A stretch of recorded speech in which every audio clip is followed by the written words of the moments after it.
All right, so very simply, all you're going to do is remove this timer because it's going to be cold. So I can go ahead and take it off now. So you just have to unscrew it here. You'll want to screw it back onto the poly tubing. So that should have a nice O-ring in there. Should be good. The same thing with this one. I did have to replace that O-ring on the timer. So you might want to be careful that this doesn't fall out here. I'll show you what that looks like. It's that right there. It also has a screen in it too.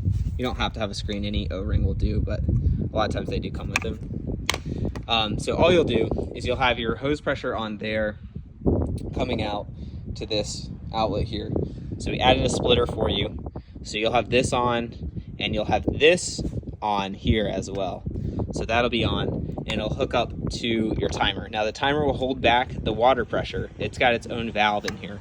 So whenever it is scheduled to go off, it's just Mondays and Thursdays, I believe, that it's gonna run a watering for 35 minutes in the morning. And it'll send water through the poly tubing. And then we have, drippers set up on the plants themselves.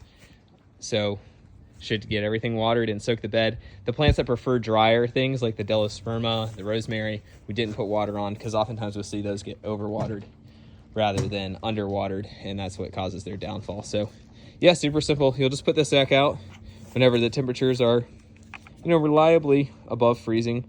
You don't want this thing to freeze because if it has water caught up in it, when water expands, it'll damage it.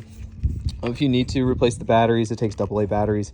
You simply just pull that slot out there, put new ones in. You might have to change the settings. It's very, very intuitive, very easy to do. You just go here, set the clock to the current time. You set the start time. I have it going off at 6:15. Set the duration. I want it to run for 35 minutes. It's on 45, so I'm going to set it to 35 here.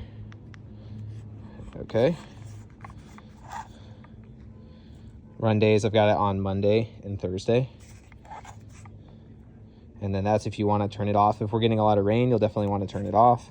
And you can just switch it back to auto. Or you could, of course, just turn the hose off. It's, you could leave it on auto. And if you turn the valve off, any one of those connections, that would, restrict water from coming through here. So that would be fine too. It doesn't matter if the valve opens and there's no water flowing through it.